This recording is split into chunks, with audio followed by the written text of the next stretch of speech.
Na semana passada nós falamos aqui no CBN Campinas sobre o novo processo de manejo das capivaras nos parques aqui da cidade de Campinas. Esse trabalho chegou agora ali à região do Parque Ecológico, depois de passar pela Lagoa do Taquaral, Lago do Café e também o Parque das Águas. E aí algumas dúvidas ficaram a respeito desse tema, e então nós chamamos o assessor técnico da Secretaria do Clima, o Rodrigo Pires, para trazer para a gente esses esclarecimentos e explicar também um pouquinho mais sobre essa questão do manejo. Rodrigo, muito bom dia, muito bem-vindo, obrigado por atender a equipe da CBN Campinas. Bom dia a todos, fico à disposição aí para os esclarecimentos. Vamos começar então pelo básico aí do trabalho, né, o que está sendo feito exatamente agora no Parque Ecológico. Perfeito. O manejo de capivaras, né, ele vem como uma das estratégias aí de mitigação do risco de transmissão da febre maculosa. E, basicamente, ele consiste em, através do manejo reprodutivo, né, da esterilização desses animais, a gente diminuir o número de novos nascimentos e, com isso, evitar novas infecções aí na população de capivaras. Atualmente, a gente vai iniciar o Parque Ecológico, agora é o 4º parque em Campinas a receber essa estrutura de manejo. Estão sendo feitos os últimos ajustes aí de infraestrutura, né? Todo esse processo, ele é elaborado e depende da autorização da Secretaria Estadual de Meio Ambiente. Então, terminando esses últimos ajustes, a Secretaria Estadual emite essa autorização para a gente iniciar a ceva e a captura dessas capivaras. Uhum. Nesse momento, nessa semana, a gente está concluindo aí um processo que é de monitoramento dessas capivaras, né? Então, a todo momento, a gente, principalmente quando chega próximo do manejo em cada parque, a gente atualiza a contagem e o número de indivíduos dessa população. Ô Rodrigo, e depois que passa esse primeiro processo, né, que é o levantamento das informações, aí tem aquela história da espécie de gaiola, né, onde elas são confinadas e alimentadas, né, elas são atraídas para aquele ponto para serem alimentadas e ficarem ali naquelas, vamos chamar de gaiola, né, não é uma gaiola, mas é uma estrutura, né, onde elas ficam ali, né? Perfeito. As capivaras são animais que têm hábitos sociais, né? Elas vivem em grupos e possuem hábitos sociais e uma hierarquia aí muito bem definida. Então, a estratégia para a captura desses animais é a captura do maior número possível do grupo, né? Então, essas armadilhas que você mencionou, a gente chama de bretes de captura, né? Eles servem exatamente para a gente conter essa população, ou parte dessa população, e poder submeter ao manejo. Eles ficam lá só o tempo necessário para a gente organizar aí o processo de esterilização, né? Então, no mesmo dia que elas são capturadas, elas são submetidas aí às cirurgias. Uhum. Até para ajudar aqui a esclarecer a pergunta que a Maria Isabel fez na semana passada, na sexta-feira, quando nós trouxemos a primeira informação, ela falou aqui que as capivaras não ficam presas durante a noite. Após o processo de castração, vai chamar assim, após esse processo elas ficam livres novamente, né? Elas não ficam eternamente confinadas. Não. É o mínimo possível. É o que compreende esse mínimo possível. Uhum. Obviamente, o tempo que elas vão permanecer no brete até a gente poder sedar, levar para os procedimentos cirúrgicos, e depois, num outro espaço mais amplo, elas permanecem até a recuperação para que possam ser soltas. Isso compreende aí, depois do procedimento cirúrgico, coisa de 3 a 4 horas apenas, né? Então, no dia seguinte, elas estão soltas no parque novamente. Esse procedimento, ele ocorre normalmente ou no início da manhã, ou na maior parte das vezes, no início da tarde, finalzinho da tarde, início da noite, que é o momento que é mais fácil a captura desses animais pelos hábitos de forrageamento que são próprios da espécie. Então, a ideia é manter esses animais, vamos dizer, contidos pelo mínimo possível de tempo. Todo animal silvestre, ele não reage bem a ser manipulado, né? Ser contido. São animais de vida livre. Então, quanto menos tempo a gente permanece com esses animais, menos estresse eles são submetidos, né? E essa é uma medida muito importante para garantir aí a questão do bem-estar desses animais, inclusive, e a própria recuperação deles. Agora, Rodrigo, a gente sabe que um processo cirúrgico, ele é perigoso independentemente da circunstância em que ele passa. A gente sabe que é assim em humanos, em animais não seria diferente. Algumas capivaras não resistiram a esse processo cirúrgico. Algumas delas estavam com alguma doença que eventualmente chamou a atenção, ou essas mortes aconteceram por complicações pós-cirúrgicas ou até mesmo durante as cirurgias? Nós não perdemos nenhuma das capivaras no ato cirúrgico.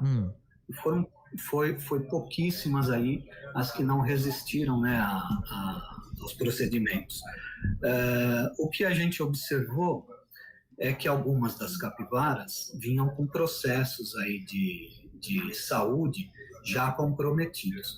Uma grande dificuldade de fazer o manejo de animais silvestres em campo e os procedimentos cirúrgicos é que a gente não tem uma condição, um histórico de saúde dos animais, né? Tanto nós quanto algum pet que a gente vai levar para alguma cirurgia, como a própria cirurgia de castração, normalmente a gente realiza diversos exames pré-operatórios, né?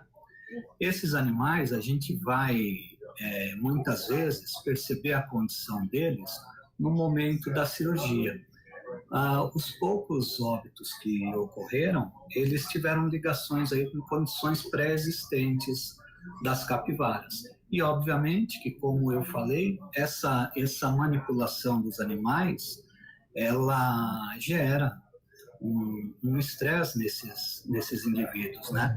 O que pode, muitas vezes, comprometer aí esse período de recuperação. Os animais que precisam ser observados por um tempo um pouco maior, a gente aguarda nesse recinto de observação até que eles estejam plenamente estabelecidos para poder soltar, né? A gente não pode soltar, por exemplo, um animal ainda sobre alguma influência de efeito anestésico, porque o hábito das capivaras é voltar para a água, é a defesa delas, né? Então, elas têm que estar plenamente restabelecidas, não pode, inclusive, ter algum problema com afogamento.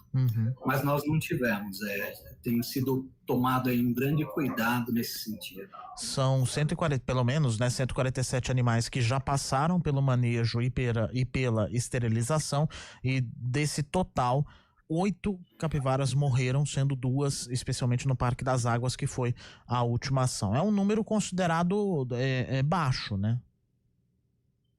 É um número considerado dentro do esperado para esse tipo de manejo, né?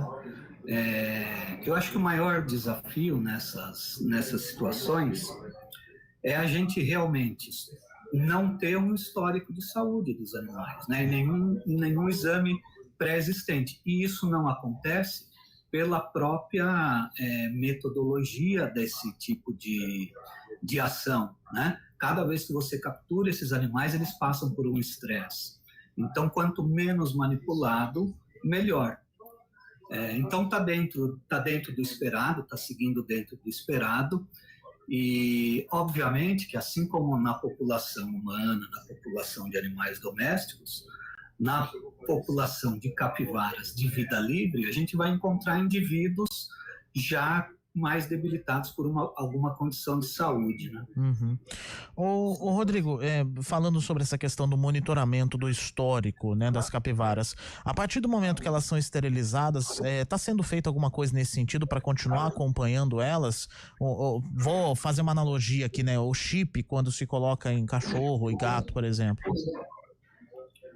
Sim, a microchipagem, todos os animais submetidos ao manejo, eles são microchipados. O microchip, ele é uma identificação que não dá para a gente ver externamente, mas numa futura captura, a gente vai ter o histórico de quando esse animal passou por cirurgia, enfim,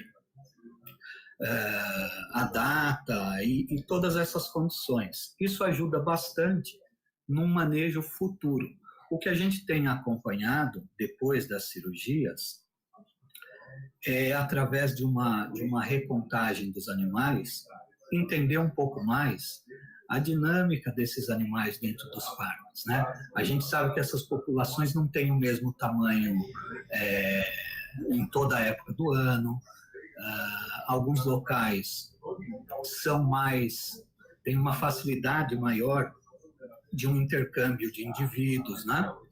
Então, a gente tem procurado acompanhar depois do manejo reprodutivo para entender melhor como funciona essa dinâmica das capivaras nos parques públicos. Uhum.